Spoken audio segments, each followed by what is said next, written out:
¿Qué tal? Hoy vamos a meternos de lleno en la teoría constitucional argentina.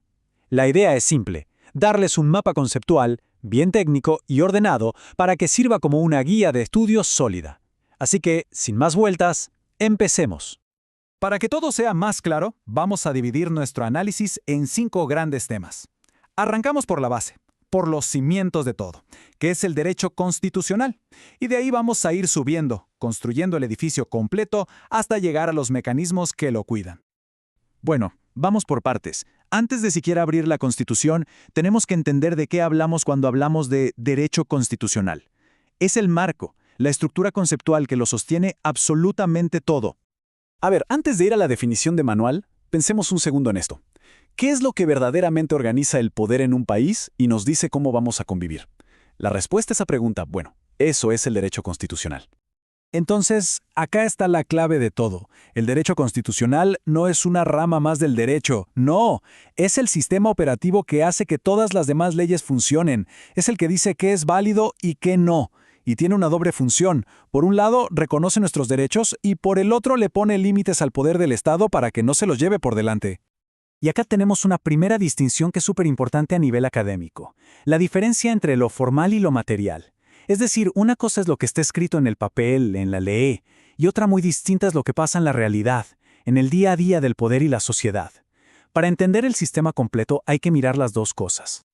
Ahora sí, pasemos al documento estrella, nuestra Constitución Nacional. Vamos a ver cómo está armada por dentro y cuáles son los principios que le dan vida. La estructura es bastante lógica, ¿no? La primera parte, que llamamos dogmática, es como el gran catálogo de nuestros derechos y libertades, todo lo que podemos hacer y exigir.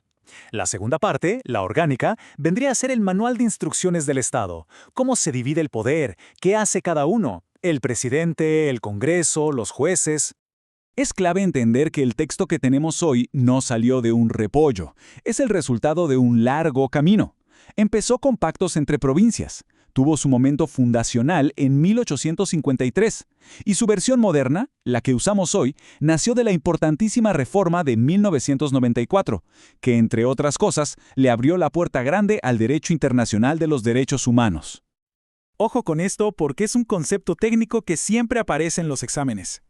Hay normas en la Constitución que son operativas, es decir, que las podemos exigir directamente ante un juez así como están escritas. Pero hay otras, las programáticas, que son más bien como declaraciones de objetivos.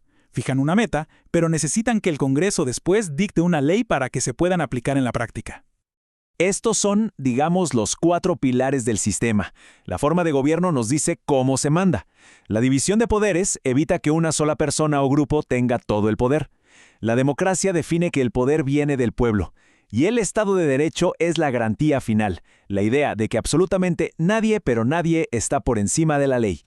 Y así es como funciona en la práctica la división de poderes. No es que cada poder está en su propio rincón, no, para nada. La idea es que se controlen entre sí, que se pongan frenos unos a otros para que ninguno se pase de la raya. Es un juego de equilibrio constante. Bien, ahora vamos a un concepto un poquito más abstracto, pero que es la raíz de todo. ¿Quién tiene el poder de crear o de cambiar una constitución? Bueno, ese poder tiene un nombre, se llama poder constituyente. Ahí tienen la definición formal. Puesto en criollo, es el poder más grande de todos. Es la capacidad que tiene una comunidad para darse sus propias reglas de juego desde cero. Para decir, bueno, a partir de ahora nos vamos a organizar de esta manera. Y es fundamental distinguir entre estas dos caras del mismo poder. El poder constituyente originario es el que actúa sobre una hoja en blanco, cuando se funda un Estado. Es ilimitado. En cambio, el poder derivado es el que reforma una constitución que ya existe. Y acá está la gran diferencia. Este poder derivado no puede hacer lo que quiere. Tiene que seguir las reglas y los límites que la propia Constitución le marca. Y esas reglas de las que hablamos están, por ejemplo, en el artículo 30 de nuestra Constitución. El proceso es súper rígido. Y a propósito, primero, el Congreso tiene que decidir, con una mayoría muy alta, que hace falta una reforma y sobre qué temas. Y recién después se convoca una convención constituyente, elegida por el pueblo solo para esa tarea. Esto nos lleva a uno de los grandes debates de la teoría constitucional. ¿Hay cosas en nuestra Constitución que no se pueden reformar, ni siquiera siguiendo el procedimiento? ¿Contenidos pétreos, como la forma republicana de gobierno? Bueno, es una discusión que sigue abierta y que divide a los juristas. Muy bien, ya vimos qué es la Constitución y quién la crea, pero ¿qué es lo que la hace tan importante? Su supremacía. Este principio es literalmente la clave de bóveda que sostiene todo el edificio jurídico del país. Si sacamos esta pieza, se derrumba todo. La idea es simple pero potentísima. La Constitución es la ley de leyes. Está en la cima de todo. Ninguna ley del Congreso, ningún decreto del presidente, ni siquiera una sentencia de un juez puede ir en contra de lo que dice la Constitución. El artículo 31 nos dibuja esta pirámide. Pero atención, desde la reforma del 94, en la punta de la pirámide no está sola la Constitución, la acompañan ciertos tratados de derechos humanos que tienen su misma jerarquía. A todo ese conjunto lo llamamos el bloque de constitucionalidad federal. Perfecto, ya sabemos que la Constitución es suprema. Ahora, la pregunta del millón es, ¿cómo nos aseguramos de que esto se cumpla en la realidad?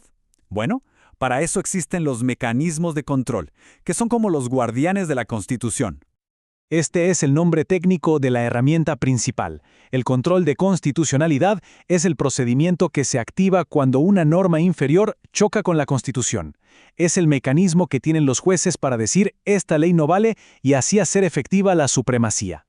El sistema argentino tiene rasgos muy propios. Es judicial, porque lo hacen los jueces.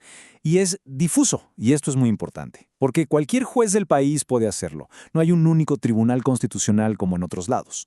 Pero la característica clave es el efecto. En principio, cuando un juez declara una ley inconstitucional, esa decisión solo vale para las partes de ese juicio en particular.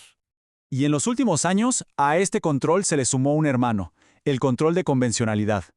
Ahora los jueces no solo tienen que mirar para arriba, a la Constitución, sino también para el costado, a los tratados internacionales como la Convención Americana de Derechos Humanos. Ambos controles van de la mano. Y cerramos con una pregunta que queda picando, un dilema que está en el corazón de la teoría constitucional.